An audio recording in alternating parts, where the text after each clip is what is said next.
What's up, guys? In this video, I'm going to show you exactly how to step up to 10K race training for not only a strong performance, but just a real enjoyable one. I'm going to show you how to kind of build and extend your long runs so that you can get comfortable with that 6 miles and beyond, how to build your speed so that all of a sudden you can sustain higher speeds for longer times, and then also how to practice that race pace itself. All right, so when it comes to stepping up to 10K training, especially if we're coming from the 5K distance, you know, the 10K might be a PR. I've never run that far before. That's a very special place to be. So what we need to do, just like any other distance, is just getting you comfortable with running those slightly longer distances, bridging you up from a 3-mile run to a 3.5 to 4 mile run to 4.5 to 5 and upwards of a 6.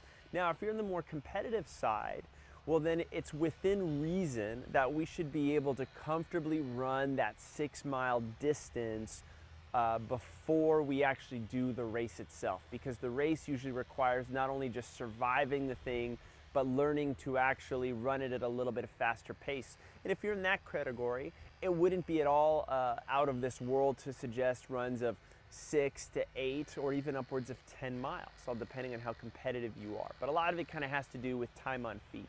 So a good long run that's a nice target is, you know, 60, 75 minutes up to 90 minutes is probably a good duration.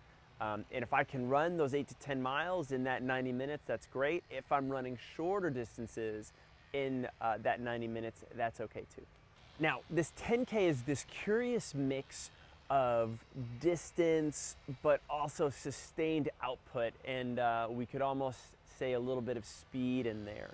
And the more comfortable you become as a runner, you actually become better at hurting yourself for longer periods of time. You know how to suffer and sustain that higher output for that event.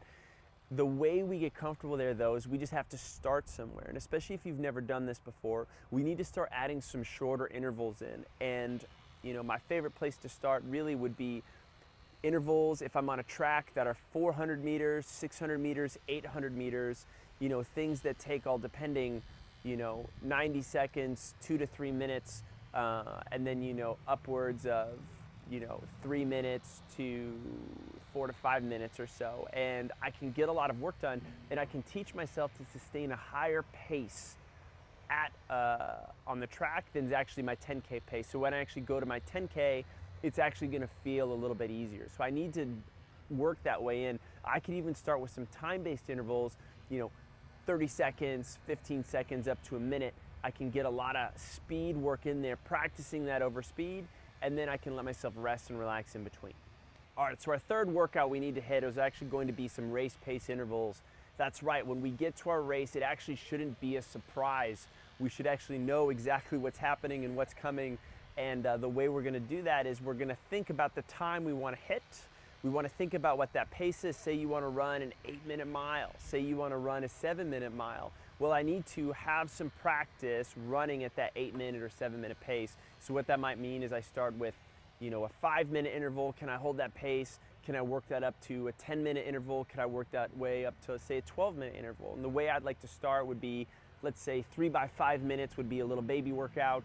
3 by 8 minutes, I'd start to get into some stuff there, 24 minutes worth of work, and then I could go 3 by 10, 3 by 12, and if I really wanted a monster, I would do maybe upwards of 3 by 15 at 10K pace, but maybe probably even a little bit slower. And that's gonna build that strength and stamina and resiliency, and also that mental strength and focus needed to execute on my race. You have that in combination with your longer runs, and you have that in combination with your shorter interval workouts, and you're gonna go into your next 10K race feeling really prepared to have a really good performance. Guys, one more thing, if you like this video, go ahead and let me know. Hit that like button down below. If you have any comments or questions on some of the race workouts and the 10K training we talked about today, hit us up in the comments. We'll always try to get back to you if we can. And if you want more content on how to be a better runner, a stronger runner, a smarter runner, a runner who deals less with injuries, definitely subscribe to The Run Experience. We've got so many great videos coming out on our channel every single week.